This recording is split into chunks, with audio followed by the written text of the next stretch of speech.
la meta no es vencer, lo importante es el camino y en él caer, levantarse, insistir, aprender. Se ha perdido un beso en un adiós, huye de un destino que te negó la oportunidad de ser feliz. Bueno, pues ahora cambiamos un poquito de tercio, ¿vale? Vamos a hablar sobre la Atlántida. Y para ello tenemos hoy el gran honor de contar con Michael Martínez Blanco, un gran colaborador del programa de Cuarto Milenio y ha estado bastante ligado a este estudio que por suerte nos concierne a nosotros como parte de la Isla de León, y a David Mendoza, que es historiador y arqueólogo de la Universidad de Sevilla. Así que sin más dilación prefiero pasarles las palabras a ellos y que nos cuenten sus hallazgos. Muchas gracias.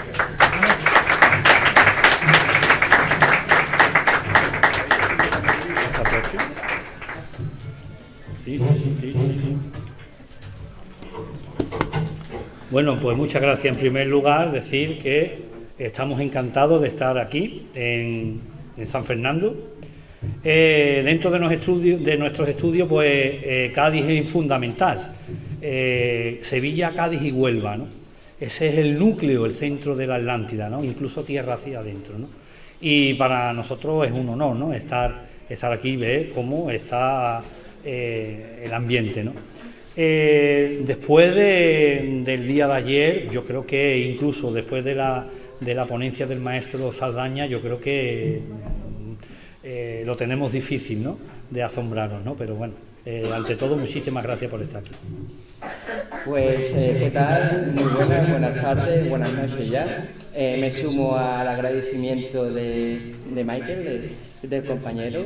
Y bueno, agradecer a los organizadores la invitación y esperemos que este resumen de nuestra ponencia os guste y os hagan ver esta temática con otros ojos. Bueno, pues lo que podemos decir es una cosa. ¿Qué tiene que ver la Atlántida con el misterio? El misterio siempre está relacionado con fantasmas, relacionado con el más allá, pero yo creo que la Atlántida, y como muy bien intenta hacer el doctor José Orihuela, intentar que se reconozca como la Atlántida como patrimonio inmaterial. ¿Se ha apagado esto? Sí. Bueno, se ha apagado esto. Se ha quitado. Sí. Bueno, pues. A viva voz. Sí. A viva voz. Es normal, ¿no? Estamos hablando de misterio y es normal que se vaya esto, ¿no? Bueno, vamos hasta que se solucione, si se puede solucionar. Como decía, la Atlántida es como decía el doctor José Orihuela, quiere que sea patrimonio inmaterial de la humanidad, ¿no? Porque realmente la Atlántida se ha utilizado y es un gran misterio que nosotros intentamos con este libro, bueno, por llevarlo de lo que es la zona misteriosa a una zona real, ¿no? Entonces, desde que se creó, vamos a hablar desde el 360 a.C., cuando estaba el Platón, pues realmente desde entonces hasta hoy en día la Atlántida ha sido utilizada por todas las cronologías, por todas las épocas, en la Edad Antigua, en la Edad Media, en la Edad Contemporánea. Cada uno ha querido incorporar la Atlántida a lo suyo. Lo tenemos ahora muy fácil, por ejemplo, en el siglo XX. ¿Quién nos recuerda la Segunda Guerra Mundial? Los nazis, la sociedad Thule. Bueno, pues ellos creían que los habitantes, esos primeros, la primera civilización, que eran los atlantes, la Atlántida, eran arios. Y ellos decían que descendían de la misma Atlántida, que eran arios, ¿no? Imaginaros, ¿no? Después, si toda esa descendencia que nosotros tenemos hasta ahora, pues la academia ve como la Atlántida como una cosa que está mal vista, ¿no? Y nosotros con este trabajo, un trabajo científico, un trabajo de muchos años de estudio, pues lo que queremos llevar a a la zona real, ¿no? A la zona histórica. Para ponernos en contexto tenemos que saber una cosa. Se ha dicho a nivel académico que esto se lo inventa Platón. Platón se inventa el tema de la Atlántida. ¿Por qué? Bueno, unos dicen porque era político, otros dicen, bueno, pues, ¿quién era Platón? Lo vamos a ver ahí. Platón era discípulo de Sócrates y también era maestro de Aristóteles. O sea que Platón, no vamos a decir que no era una persona que cualquiera que iba en una plaza de una calle. O sea, que descendía del padre de la ética, que es Sócrates, en este caso Platón, padre de la filosofía, y Aristóteles. ¿Qué es lo que era Platón? Platón era también un gran conocedor de Pitágoras, le encantaba las matemáticas. Entonces, Platón crea una disciplina, llámese filosofía, pero la filosofía antigua corresponde con muchas materias y muchas disciplinas académicas. Podríamos decir historiador, podríamos decir que también es geógrafo, también se puede decir que era matemático, o sea, un montón de disciplinas académicas, y eso lo enseñó en una escuela que se llamaba la Academia. Por eso Platón es el padre de las universidades o el padre de la Academia. Ojo, los mismos discípulos que están en la Academia y que hoy en día trabajan para cultura dicen que este hombre es un mentiroso. Eso no hay que olvidarlo. ¿Qué hemos dicho que es un filósofo? ¿Qué es lo que era Platón? Mira, era político, filósofo, escritor, matemático, cosmógrafo y aparte era maestro que enseñaba. Platón tuvo cuatro etapas en su vida como escritor. Aquí ponemos la primera, claro, la juventud. En la juventud, las obras de Platón se ven claramente fallos garrafales y todavía no tenía el conocimiento excesivo de lo que le daba de una edad avanzada. Después de la juventud tenemos la transición. Después de la madurez y por último la vejez. Siguió escribiendo hasta casi al final de su vida, ¿no? ¿Dónde realmente Platón cuenta esa historia de la Atlántida? Pues en el Timeo y el Critia. El Timeo y el Critia está escrito no en la juventud, cuando él, pues podríamos decir que no tenía las ideas claras. Está escrita precisamente en la vejez, cuando ya tenía las ideas demasiado claras y era un magnífico escritor y llevaba muchísimos años dando clases en esa academia, dando clases a gente que después fueron muy importantes, como Aristóteles, ¿no? Otra cosa fundamental que tira un poco por tierra el tema de haberse inventado el tema de la Atlántida. La Atlántida no sale en boca de Sócrates, como en el Timeo y el Critia lo cita, ni sale de boca de una persona que pasa por una esquina de una calle. Lo pone en boca de Solón. Y eso es muy importante, porque Solón era un personaje muy respetado en Grecia. Muy respetado en Grecia. Y diréis, bueno, pero ¿por qué? Ahora lo vamos a ver. Solón realmente existió porque podía haberse inventado, no sabemos si Solón fue un personaje histórico. Bueno, pues fue un personaje histórico. Era un legislador griego que sobre el siglo VI a.C., bueno, pues ocurrió prácticamente su vida. Ahí pone la fecha de 560 su fallecimiento, no se sabe concretamente. Lo único que se sabe es que después de regresar a Grecia falleció a los 7 años. Por eso en algunos sitios pondrá 560 fallecimiento o 558. ¿Quién era Solón? Solón era, aparte del legislador, era considerado uno de los 7 sabios de Grecia. Y Platón mismo dice que aparte de esos 7 sabios, era el más sabio de esos 7. Esto es poner a una persona, elevarla a la máxima exponente, y más una persona que era el padre de la democracia. Solón fue uno de los padres de la democracia que hoy en día hay, todavía en muchos países. Entonces, estamos viendo que Platón, pudiendo elegir cualquier personaje, sea histórico o inventado, ¿cómo puede poner en boca de Solón la historia de la Atlántida? Una mentira, una falacia, una... Entonces, como estamos viendo, la única persona en que Platón no podría, si es una historia inventada, haberla puesto en boca es en Solón, porque era la persona más respetada. Una vez ya fallecido, porque estamos hablando que Solón fallece a mitad, un poquito pasado, el siglo VI antes de Cristo, y Platón pertenece al siglo IV antes de Cristo, o sea, 2 siglos antes. Platón cuenta en sus diálogos que Solón pues viaja como legislador griego, viaja a Egipto, que es donde nace la historia. Pero eso se lo inventa también Platón, es una historia inventada. Bueno, pues no, porque antes de Platón, ya Heródoto, que vivió antes, un siglo o 80 años antes de Platón, ya lo menciona, ¿vale? Al propio Solón, lo que significa que no se lo ha inventado Platón, sino que hay y Heródoto, padre de la historia y primer supuestamente historiador, ¿no? Mienta a Solón antes que Platón. Ya estamos viendo de que la historia puede tener rasgos de verdad. Pero es que Solón es citado también en el libro primero de la Biblioteca Histórica de Diodoro de Sicilia. Ya hay otro que lo mienta. Plutarco, en la vida de Solón, también nos cuenta que Solón existió y que es más. Al regreso de Egipto, ya tenemos que también viajó a Egipto.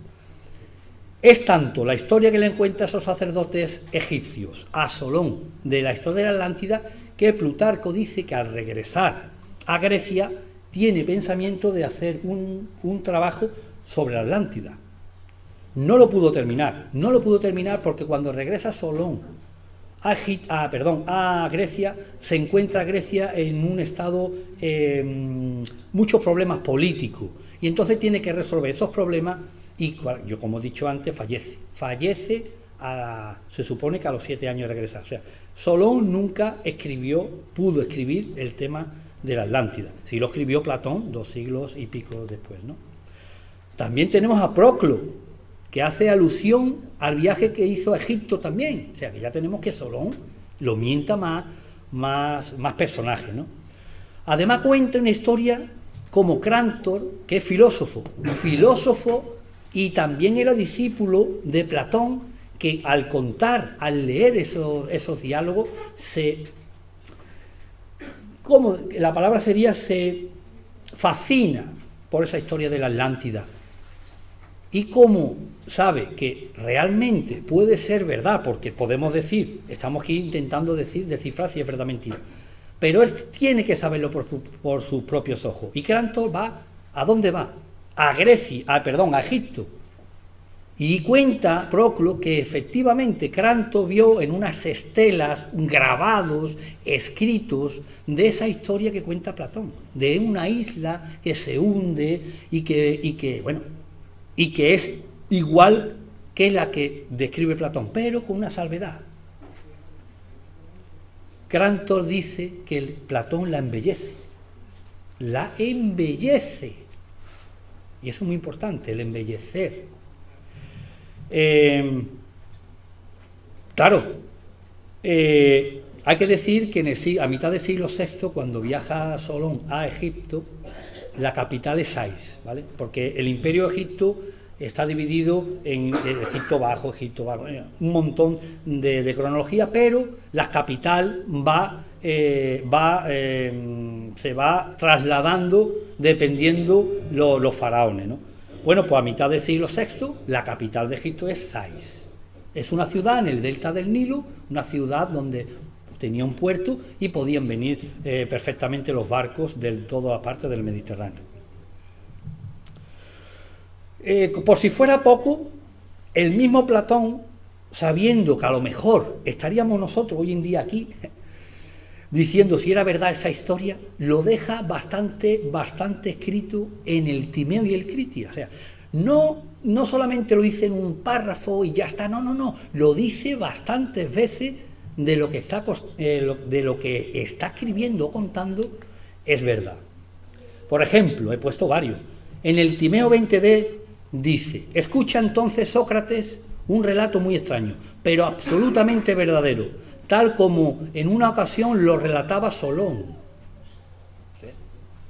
Eso lo dice Platón en boca de Solón. Sócrates, Platón en los Timeos pone a 4 personajes, ¿no? Sócrates en aquel entonces había fallecido, pero Sócrates son personajes históricos. Platón lo que hace es quitar a Sócrates y se pone él, pero con el nombre de Sócrates, ¿no?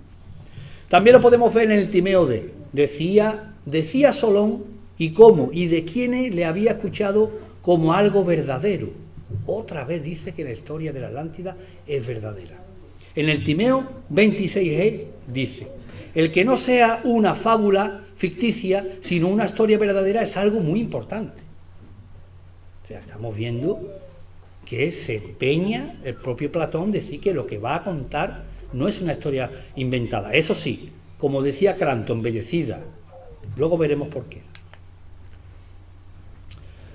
¿Qué sabemos de la Atlántida? Si le quitamos, como hemos hecho en este trabajo, si le quitamos todo lo legendario, si le quitamos la fábula, lo mitológico, que si Poseidón hizo algo, que si los dioses, realmente si quitamos todo eso nos queda esto. Mira, la Atlántida es una confederación de ciudades-estado que cada ciudad tiene un rey o líder, pero la máxima autoridad reside en su capital. Lo especifica bastante bien Platón ahí. Adoran al toro y hacen en su capital cada cierto tiempo un ritual con este animal.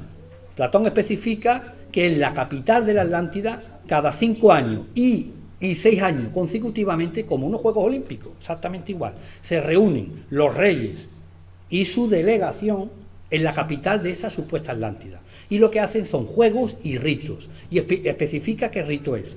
Un rito que hacen los mismos dioses, que es un juego y luego un ritual de sacrificio con el toro. ¿Qué es lo que hace con el toro? Bueno, juegan, saltan y luego tienen que con una cuerda amarrarlo, tumbarlo, lo que hoy en día muchas veces se hace bueno, como si fuera una corrida de toros, vamos a decirlo así, ¿no? Pero 2000 y pico de años antes. Bueno, pues al final, cuando se ha movilizado ese animal, le cortan el cuello y con una copa de oro extraen la sangre y que luego se beben esos reyes. Bueno, vale, eso es lo que dice Platón, un ritual de todo. Su capital está dentro de una isla o península. Recordar que Nosos, dice Atlántidas Nosos. Nosos significa isla o península. Bueno, su capital Atlantis y los anillos concéntricos fue hecha por la naturaleza. Ahí pone Poseidón, ahora explicaremos por qué. Y no por el ser humano. En uno de los párrafos del Timeo dice que Poseidón, de una llanura con una pequeña elevación en el centro, de esa elevación en el centro hizo una isla con anillos concéntricos donde entraba ese océano Atlántico, ¿vale? Pero dice que Poseidón, no dice el hombre. Por eso cada vez que encontremos una ciudad que tenga anillos concéntricos, donde vemos que esa ciudad, por ejemplo, Valencina de la Concepción, por ejemplo, Los Millares, por ejemplo, Marroquí Bajo, no es la capital, ojo, no es la capital donde vivía Poseidón y Cleito, que es su mujer, sino que la capital tenemos que encontrar como una isla y unos anillos concéntricos hechos por la naturaleza. Eso nos da a entender que no tienen que ser perfectamente concéntricos como lo hemos dibujado, eso está dibujado ahí, ¿vale? Como diciendo, esa capital estaría dentro de lo que sería dentro de una península, ¿no? Nunca busquemos una ciudad hecha por el hombre que sería la capital. No significa que no sea una ciudad importante de la Atlántida, que sí. Describe que es una isla con mucho poder. Dice que la isla era tan grande como Libia y Asia junta, pero más bien representa. Luego mi compañero dirá, pero que también era una isla con un poder económico brutal, comercial y religioso. Eso está hablando de la isla capital. La mujer mandaba por lo menos en su capital, lo que sabemos por los hallazgos arqueológicos. ¿Sabíais por qué?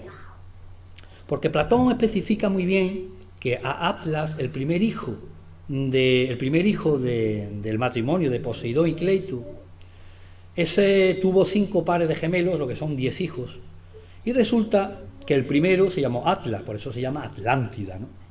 El segundo se llamó Humelo, que Humelo sería el rey de esta zona, donde estamos. Precisamente podemos estar en una de ciudad Atlante. Entonces le dice que a Atlas le corresponde la zona de la madre, que es la isla, los anillos y una cordillera o la zona adyacente, donde había ciudades muy habitadas. Cuando dice que le da la zona de la madre, estamos diciendo que Poseidón vivía en esa isla, en esa más o menos que una representación, vivía ahí. Si dice que le da la zona de la madre, es porque manda a la madre, ¿no? Después veremos por qué se ha encontrado en restos de mujeres importantes. Seguimos. La capital, el puerto de la capital, había muchos mercaderes procedentes de todas culturas, lo que significa que la capital tiene que tener puertos y la Atlántida tiene que estar en un sitio donde puedan venir cultura, pero vamos a decir culturas cercanas al Mediterráneo. No vamos a decir cultura de, por ejemplo, de Groenlandia o cultura de América. Por eso el tema de que una isla muy importante esté en el centro del Océano Atlántico, esta atribución, este párrafo, pues lo tira un poco por tierra. Porque si nosotros creemos que la Atlántida está en medio del Océano Atlántico, pues entonces tenemos que decir que el puerto de la Atlántida, todo el mundo en aquel entonces tenía barcos y navegación transoceánica. Y eso pues nosotros como científicos lo descartamos. Por eso es muy importante leer y saber entender lo que está leyendo. En su capital, la naturaleza a Poseidón le otorgó 2 tipos de agua, una fría y de agua caliente, efectivamente. La capital de la Atlántida dice que Poseidón le dio dos manantiales, uno de agua fría y otro de agua caliente. Poseidón, la naturaleza, no lo hizo el hombre, ¿no? La isla está protegida por los vientos del norte. La única forma de acceder a la capital de la Atlántida es por medio de agua del Océano Atlántico, y solamente hay una forma, de sur a norte, a acceder, de sur a norte. No de izquierda a derecha, sino de sur a norte. Su capital y las demás ciudades de la Atlántida estaban muy pobladas. La organización social, política, era muy buena, porque imaginaros ciudades con 25.000 habitantes, cualquiera no puede ordenar y tener una sociedad como la que tenemos nosotros ahora, si no tenemos policía, si no tenemos leyes, si no tenemos juzgados, si no tuviéramos nacer una anarquía. Entonces su sistema político debería estar muy organizado, y estamos hablando para nosotros en el 3200 a.C. La isla capital desapareció en un solo día, en una sola noche, y sumergida por agua del Océano Atlántico, lo dice, ¿vale? Y otra cosa muy importante, no perecieron todos los atlantes, o sea, que no se destruye la isla y aquello, no hay nadie que todo el mundo muere, no. Pero sí desaparece el imperio, o sea, lo que se llamaba Atlántida en aquel entonces, ese imperio, al desaparecer esta isla capital, desaparece.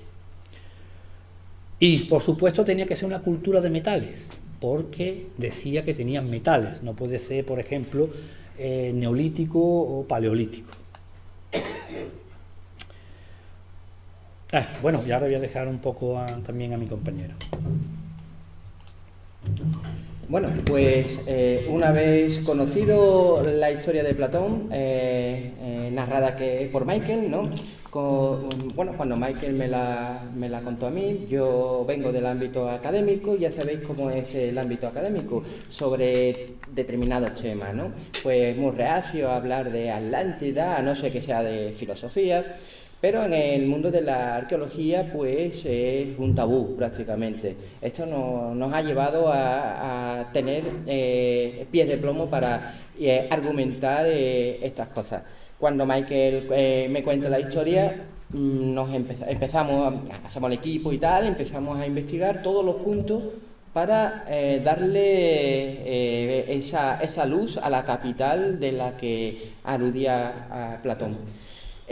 Bueno, lo primero que destacamos para comprender un poco esta investigación es que Platón designó nombre griego a un pueblo bárbaro. Por lo tanto, ya partimos de la existencia previa de un conjunto de pueblos que vienen de, ahora lo explicaremos, y con una lengua distinta, por la que Platón le tuvo que llamar pues Atlante, le dio el nombre de Poseidón a su dios, a la naturaleza, advocación de la naturaleza, y bueno, describió la isla. Ahí pongo una representación, ponemos una representación idílica, porque la describía en los momentos en los que Platón vivía, a la Grecia clásica. Describía barcos, tres remes clásicos. Eso ha ocasionado muchos problemas en la investigación posterior. Todo el mundo quiere ver esa Atlántida clásica en unos momentos anteriores, 9.000 años antes de Solón. Eso lleva a error. Añadido al error, como ha comentado Michael, de que una isla capital no podía estar en el centro del Océano Atlántico, en medio del Océano Atlántico.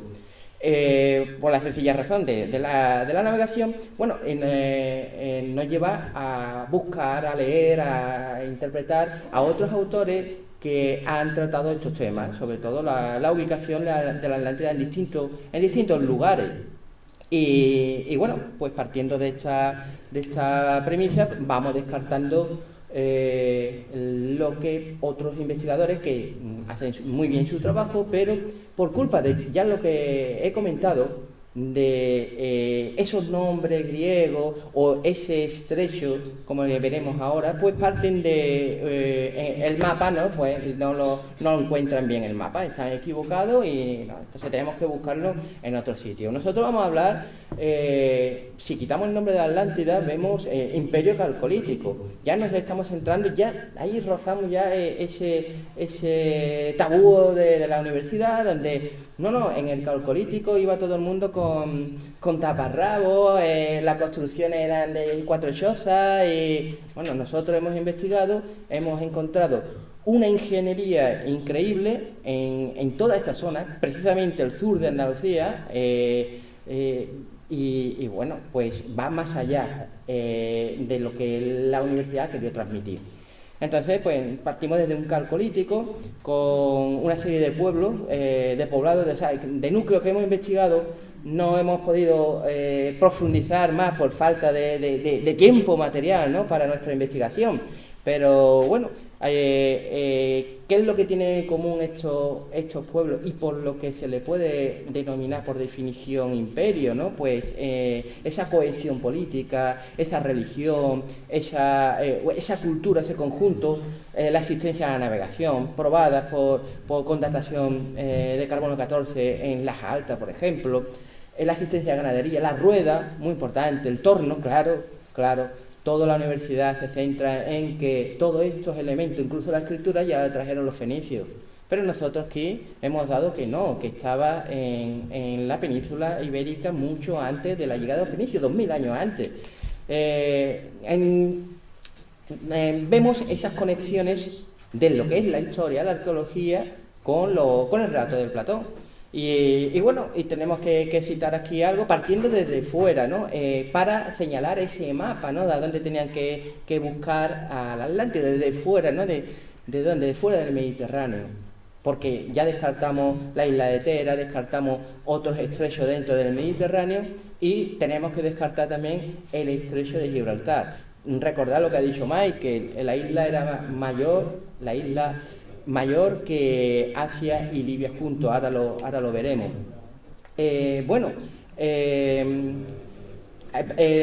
Otro de los errores es que Platón alude a las columnas de Hércules, las columnas que ustedes llamáis columnas de Heracles, etcétera, ¿no? Nosotros descartamos esto por falta de tiempo, pues lo vamos a ir comentando. El estrecho de Gibraltar es de donde se ubica tradicionalmente la columna de Hércules y de donde parten muchos investigadores en la búsqueda de la Atlántida. Por los estudios que hemos realizado en marea, oceanógrafos, geología un estudio multidisciplinar, vemos que en el estrecho nunca estuvo colmatado y por tanto tampoco existió una isla frente al estrecho, inmediatamente frente al estrecho, suficientemente grande porque obstruiría todas las corrientes y todo el nivel del mar del Mediterráneo. Sería una hecatombe, una catástrofe grandísima.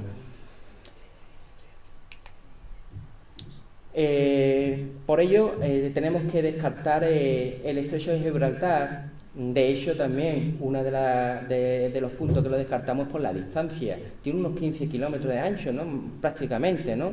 Y el estrecho en el que Michael se inspira para buscar eso dentro del océano Atlántico, bañado por el piélago Atlántico, tiene unas dimensiones, o sea, una anchura de unos 4 kilómetros. Entonces, claro, el estrecho, una profundidad llega en algunos puntos hasta 1 kilómetro. Por muchos barros, fondo limoso, etcétera, nunca se colmató geológicamente, por lo menos desde que se formó geológicamente, valga la redundancia. Se formó hace 7 millones de años, pues nunca ha estado cerrado desde entonces.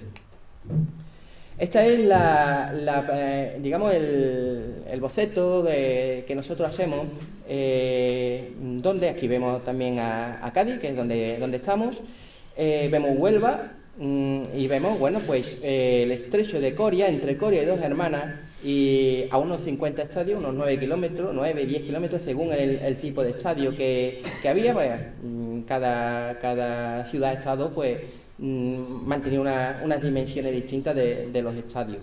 Bueno, pues se encuentra una Sevilla como capital que organizaba a todo este conjunto de pueblos. La arqueología en nuestra investigación nos lleva primero a una ocupación también continua, más extensa, que no vamos a entrar en detalle, y después nos lleva a determinar, bueno, los puntos en los que esa isla de Sevilla se conformaba de forma irregular, es decir, lo hizo la naturaleza. Acordaros lo que dijo Mike, que Poseidón es la naturaleza, es la vocación de la naturaleza, los pueblos antiguos, por lo tanto no tenemos que buscar una isla capital circular, sí las podemos, o sea, circular artificial, las podemos encontrar, como la han encontrado en Chipiona, Michael Donnellan creo que ha sido el último investigador que la ha hecho, con círculos concéntricos, y está en estudio, ¿no? También hay círculos concéntricos en Valencina, ojo, bastante importante Valencina, ahora comentaremos un poco, en Marroquíes Bajos, en otras ciudades, ¿no? Pero esos son hechos artificialmente. Lo podemos encontrar incluso si investigamos, y estoy seguro que en muchos más núcleos urbanos de los que pensamos. Siempre núcleos urbanos de los que se podamos excavar. Nos encontramos en Sevilla, por ejemplo, que la superposición de ciudades nos impide excavar, sino nos hemos basado en el registro arqueológico existente.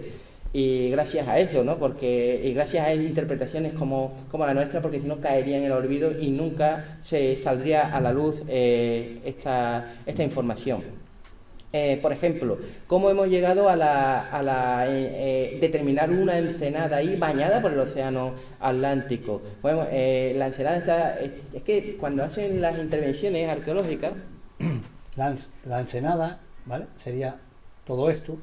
Esto todavía nos falta presupuesto para investigar realmente a dónde llegaba, ¿vale? Esto sí se ha estudiado muy bien, pero bueno, este es el estrecho de Coria, el acceso a la isla de la Atlántida, isla capital, ¿no? Sería siempre de sur a norte, y las ciudades que son ciudades. Nosotros nos encontraremos por aquí más o menos, ¿lo ves? ¿Habéis visto aquí? Como lo punto muy importante. Cádiz, que no sabíamos si existiría Cádiz, que estamos hablando en el 2000, en el 3500 o 3200, esto no lo sabemos. Aquí sí, por los restos arqueológicos, pero en Cádiz no se han encontrado restos tan antiguos, aquí sí. Por eso lo ponemos como una isla. ¿Por qué? Por trabajos que hay como Darío Bernal, ¿no? Trabajos de que más o menos.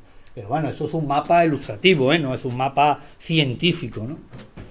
Pues esa ensenada tiene una profundidad de unos 8 metros en su punto.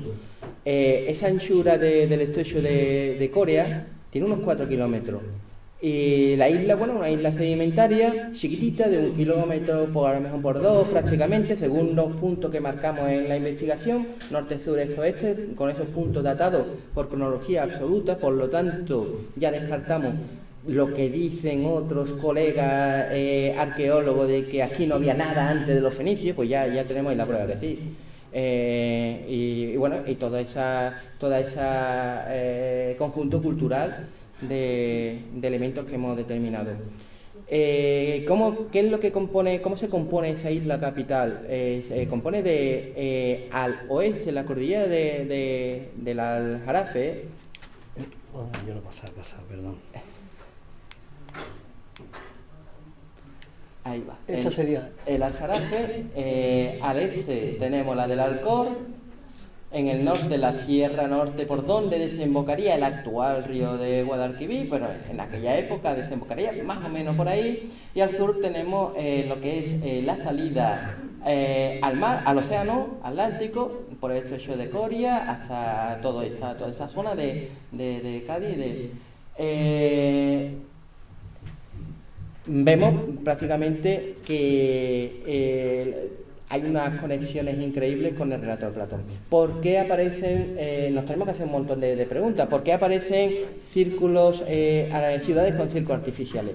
Cuando hablamos de ciudades con círculos artificiales, por ejemplo en Carmona han aparecido una serie de círculos descubiertos por Pineda, el investigador Pineda, y bueno, pero eso hay que descartar, hay que valorarlo todo en su justa medida. Hay círculos concéntricos que funcionan como observatorios estelares para saber moverse, saber ubicarse en el terreno, no por otra fantasía, sino simplemente lo más lógico, lo más correcto.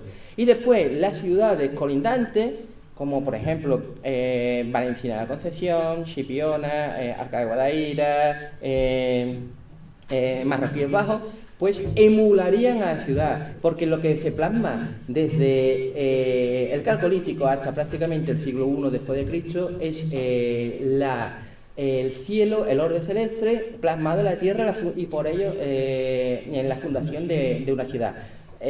Hasta tal punto que Vitruvio lo recoge en su tratado de arquitectura, cómo se fundaba una ciudad, pues siempre con orientación estelar.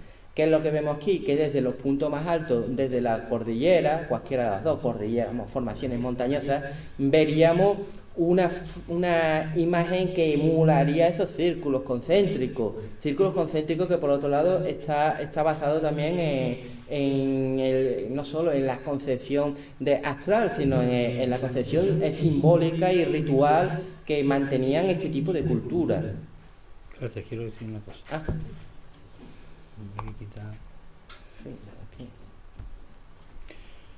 Bueno, vamos a ver. Quiero también decir una cosa, ya que tenemos el mapa aquí. Según Platón, Atlas nació en la isla capital, ¿vale?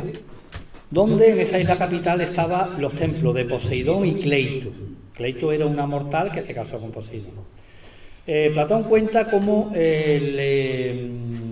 a Atlas le da la zona de la madre, que son las islas, ¿vale? Y los terrenos de al lado, donde hay una cordillera y hay hay ciudades muy habitadas. Para nosotros sería esta isla y esta zona elevada con ciudades muy habitadas. Imaginaros Valencina de la Concepción, que tendría en aquel entonces casi 25.000 habitantes. Pero dice que al hermano, porque si son gemelos uno nace primero, y el segundo se llamaba Humelo. Humelo es muy importante para aquí. Y a Humelo le dice que le da la parcela, la zona adyacente a Atlas, que va desde las columnas de Hércules hasta las Gadeiras, o las Gadíricas.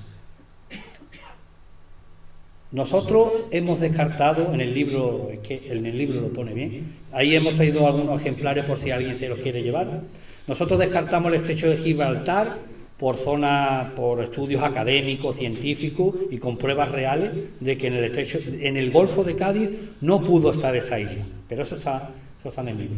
Entonces, dice que nosotros quitamos lo que son columnas de Hércules, el estrecho de Gibraltar, y ponemos estrecho oceánico, porque esto es el océano Atlántico, esto es el océano Atlántico, y esto es el océano Atlántico. Entonces, a Atlas le corresponde esta parte, y a Eumelo le corresponde desde el estrecho hasta la Gadeira, que sería desde aquí, sería toda esta zona, ¿vale? Entonces, ¿y qué es lo que dice? ¿Qué es lo que dice que Eumelo, bueno, pues ese Eumelo, que era el nombre Atlante de ese rey, resulta que de generación en generación, y ese nombre se va transformando a la Jadírica, que se llama hoy en el nombre indígena, que sería lo que sería la forma, la parte de Cádiz. Es una pista fundamental. ¿Por qué? Porque nos está diciendo Platón que se hunde la Atlántida, que la Atlántida se hunde, que la isla está hundida, y ahora nos dice que a Eumelo le corresponde una parte de la Atlántida, o una parte de esa Atlántida, que supuestamente Platón dice que está hundida, pero que los indígenas van transformando la palabra Eumelo en la Gadírica. Entonces, ¿en qué quedamos, Platón? ¿Está hundida esa isla de la Atlántida o no está hundida? Esa incongruencia nos lleva a pensar de que lo que está hablando Platón son de dos islas. Cuando habla de un imperio de la Atlántida grande, de que tiene una llanura de 3.000 estadios y 2.000 estadios, no está hablando de esa isla, sino que está hablando de lo que sería todo el imperio atlante. Pero cuando dice que se hunde la isla, se está refiriendo a la isla poderosa, se está refiriendo a su isla capital, ¿no? Y esto aquí es donde nuestro siguiente objetivo está, nuestro siguiente libro está, y que bueno, Michael Dolan también con sus estudios puede incluso sacarnos también de este atolladero también, porque si Valencina de la Concepción, los millares que están en Almería, Jaén, que Marroquí Bajo es Jaén, Huelva, que se sabe, pero ¿dónde está esa ciudad de Cádiz que le toca a Eumelo? ¿Dónde está esa ciudad grande con anillos concéntricos, hecho por el hombre? Pues no lo sabemos, si estaría aquí o estaría aquí.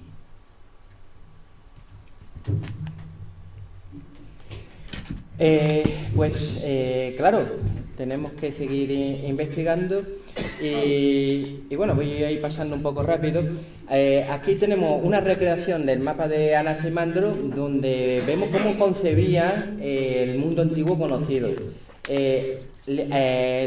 África era llamada Libia en la antigüedad. Asia prácticamente era hasta yo creo que llegaban al río Indo, un poco más, ¿no? Y Europa estaba concebida como un continente separado, ¿no? De ahí por otro gran río, ¿no? Claro. Europa es mayor que Libia y Asia juntos. Es otra de las conexiones, ¿no? Y si estamos hablando de aquí, de Andalucía, de esta zona, pues compone, ¿no?, parte de ese continente mayor. Bueno, las referencias en Jimena de las Fronteras, por ejemplo, son el tema de los barcos rupestres, pero hemos encontrado una serie de huellas de pie humano, fondo de cabaña, canteras, que eso ha sido todo en el transcurso de nuestra investigación. Lo hemos puesto en conocimiento de la cultura. Ha sido bastante interesante esta investigación. Y bueno, en esta obra lo detallamos bien cómo hay esa ocupación continua. Evidentemente, ahora como comentaré, la destrucción no se dio en toda la extensión, que por cierto la extensión iría macroterritorialmente, como la describen en el registro arqueológico. Por ejemplo, en los anuarios arqueológicos de Andalucía se recogen muchas excavaciones donde algunas de estas ciudades se describen como capital, ¿no? Es decir, como igual que nosotros, ¿no? Tenemos capital de provincia. Pues llegaría desde el sur de Lisboa parte de Extremadura, toda Andalucía y parte del Levante, pero es que también comprendería parte del norte de África. De hecho, una de las conexiones que hace Platón es que por el norte del Mediterráneo limitaría con Tirrenia y por el sur del Mediterráneo, desde el norte de África, limitaría con Egipto, ese Egipto predinástico.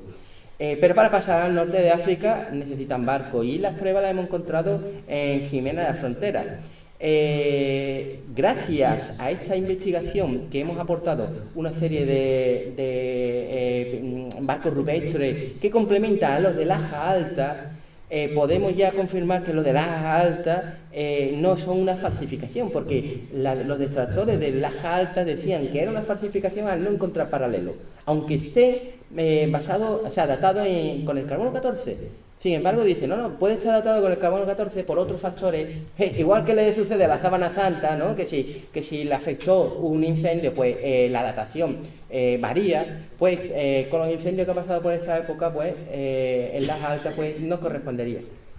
Y falta, alude a la falta de paralelos. Sin embargo, nosotros hemos encontrado esos paralelos de otros barcos representados en Jimena de la Frontera, de la misma factoría que los de las altas, por lo tanto, pues cuando se estudie su cronología de esa datación del material con el que está pintado, pues se confirmará más nuestra aportación.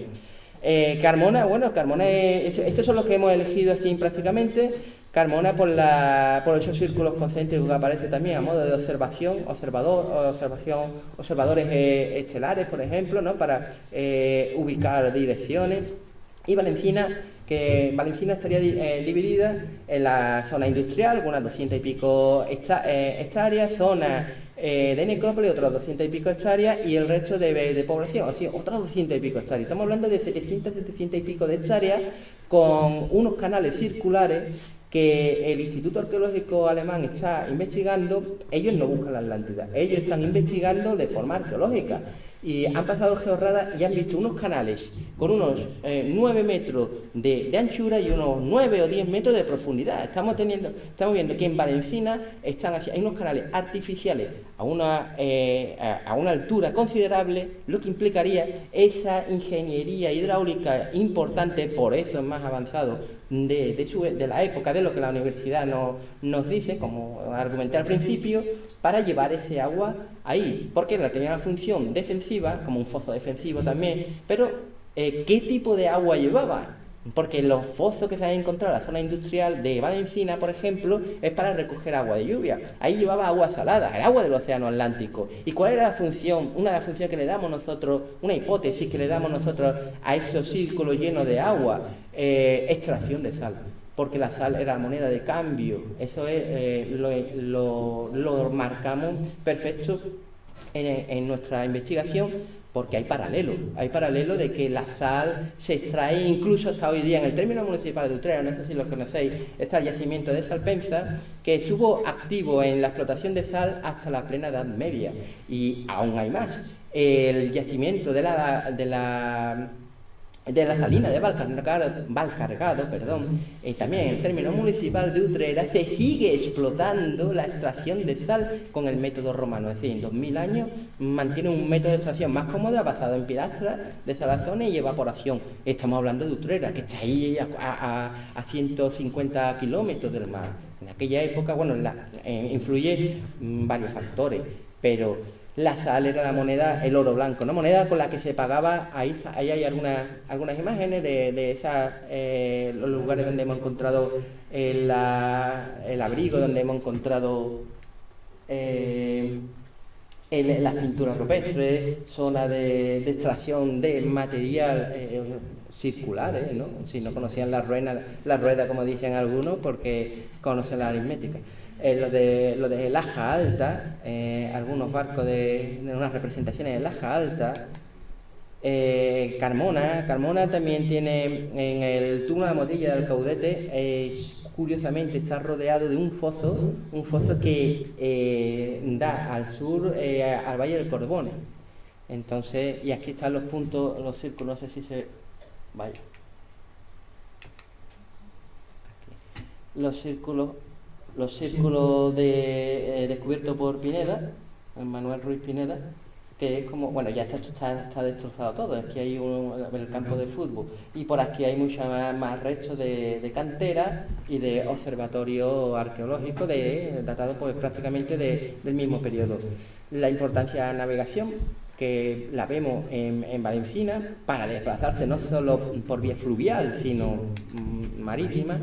Y esto es lo que comentó Michael al principio, bueno, los restos que encontramos que están dispersos y están distribuidos a su vez por todo el Mediterráneo. Hemos encontrado una serie de restos en la costa siro-palestina, manufacturados aquí en Valencina. A su vez, aquí vemos marfil de elefante asirio, cristal de roca, etcétera, etcétera. Es decir, hay un intercambio comercial bastante importante y no era por tierra. Es la recreación que hace Martin Goer, que el catedrático investigador de Laja Alta, hace una recreación, es un ingeniero naval, y hace una recreación de uno de los barcos que ha probado su flotabilidad y flota. Se mantiene en el agua, es decir, con una distancia increíble. Cuando nos lo explicó, nos quedamos, bastante sorprendidos. Todo está proporcionado, todo ese equilibrio, esas velas cuadradas, todo.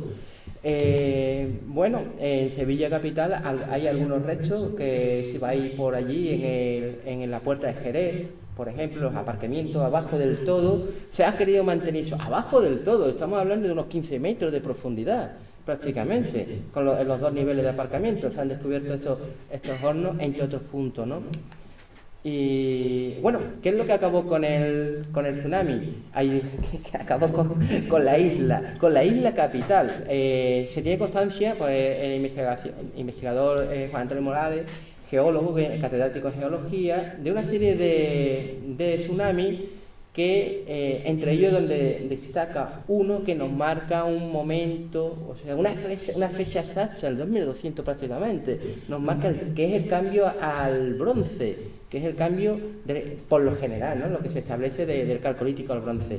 Ese tsunami destruyó toda la costa que hemos visto, ¿no? Desde Huelva, Cádiz, donde estábamos nosotros, entra por ese golfo, entra con una violencia terrible por el estrecho de Coria, se carga Sevilla, se carga algunas ciudades más y retrocede ese agua. Obstruye el estrecho, por eso se hace innavegable, lo obstruye de barro.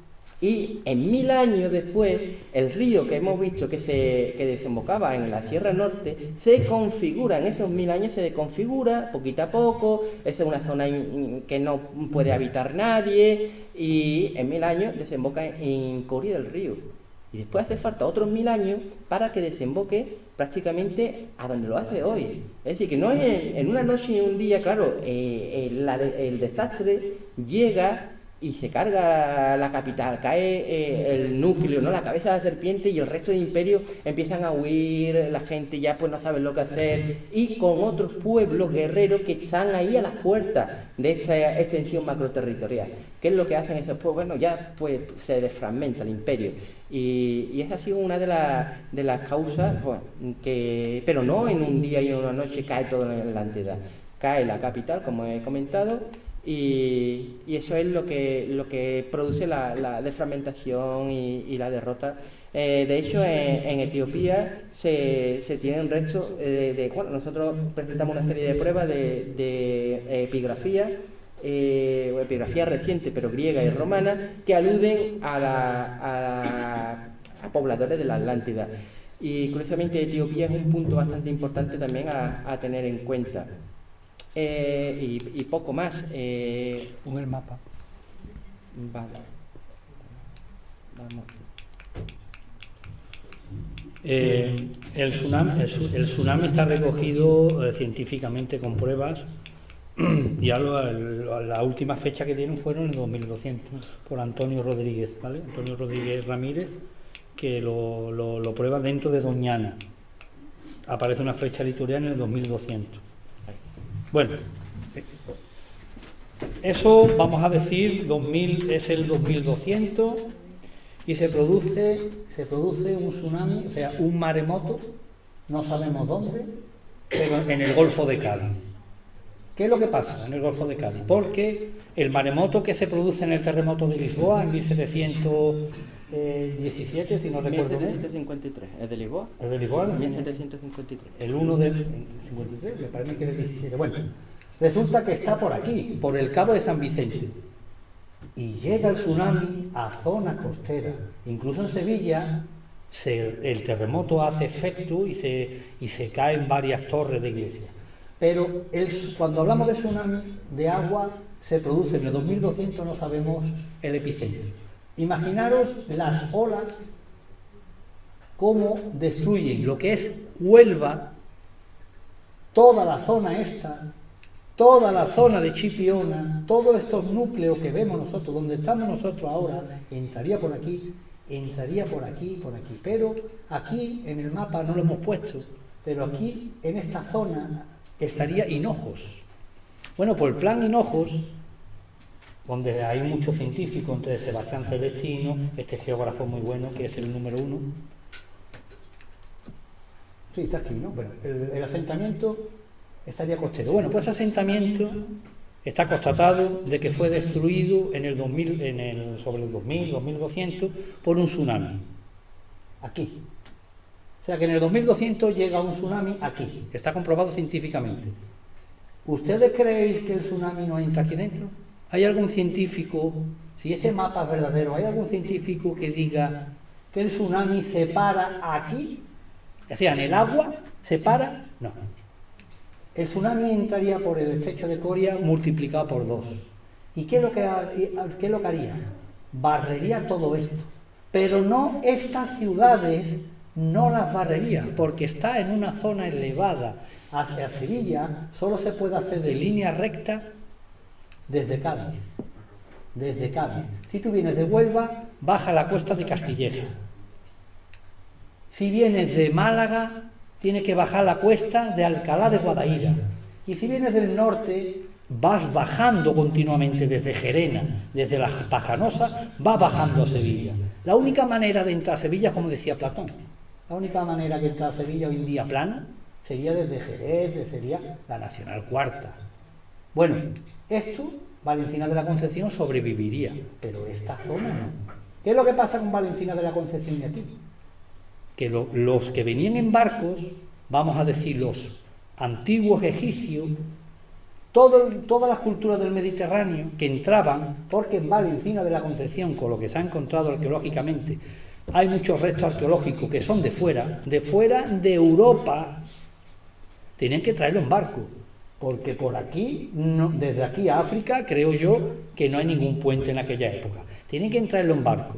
De hecho, más, ya han dicho públicamente los medios de comunicación que los arqueólogos de Valencina de la Concepción están buscando no uno, sino 2 puertos. Ojo, en el libro aparece donde con 15 años, en una excavación que yo estuve invitado por mi padre, encontramos un puerto oceánico. Bueno, pues resulta que, ¿qué es lo que pasa al barco cuando una vez sucede el tsunami que deja todas estas ciudades destruidas? ¿Quiere entrar a Sevilla, al puerto de Valencina?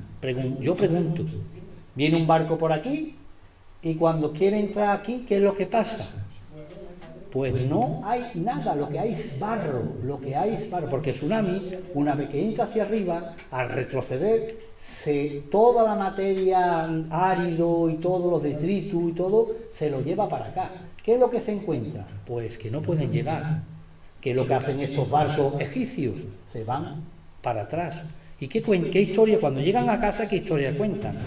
Ojo, aquella gente que tiene mucho dinero, bueno, dinero en aquella época, la ha castigado su Dios, o Poseidón, o como se llame su Dios, la ha castigado porque son muy arrogantes, que es lo que cuesta Platón.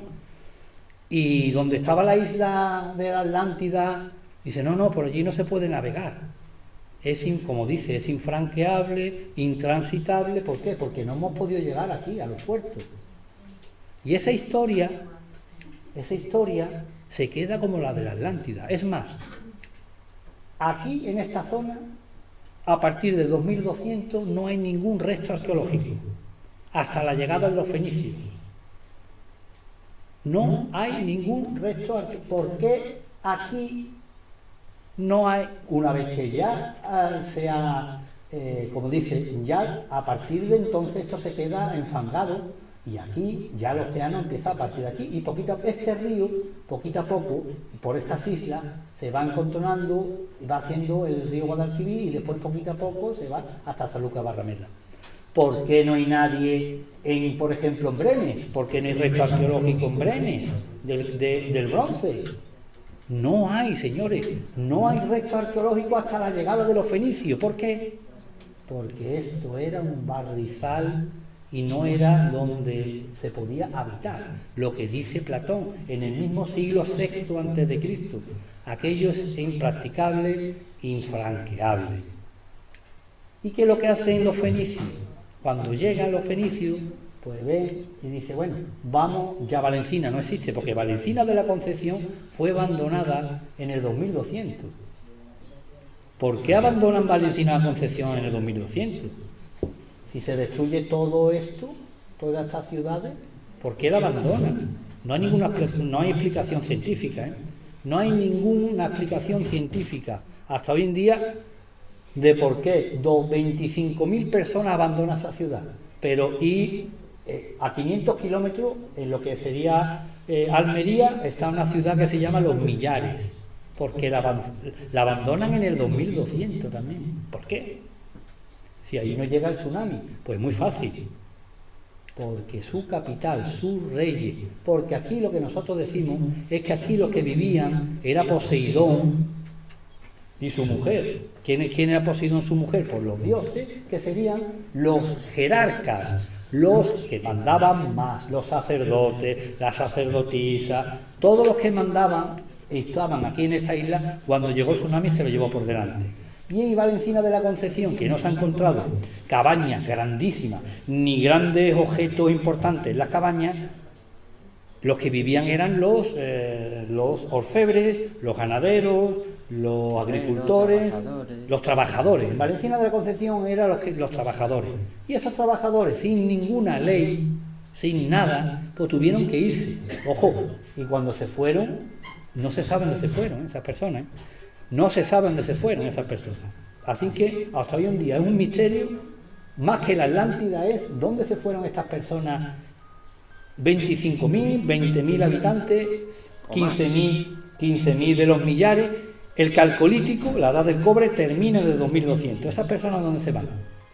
Porque a partir de 2200 aparece la cronología, aparece la edad del bronce, menos aquí. Aquí no existe edad del bronce, aquí no. Sin embargo, por aquí sí, porque es muy importante las minas del Río Tinto, por ahí sí, pero sin embargo, por aquí no, ¿no? Y nada, todo está explicado muy bien en el libro y bueno, está a muy buen precio y muchísimas gracias a todos. Muchas gracias.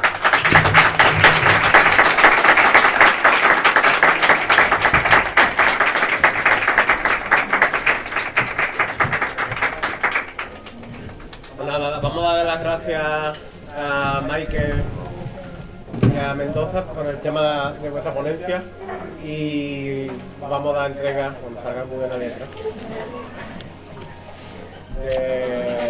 Estos pequeños detallitos, ¿vale? Era la segunda jornada.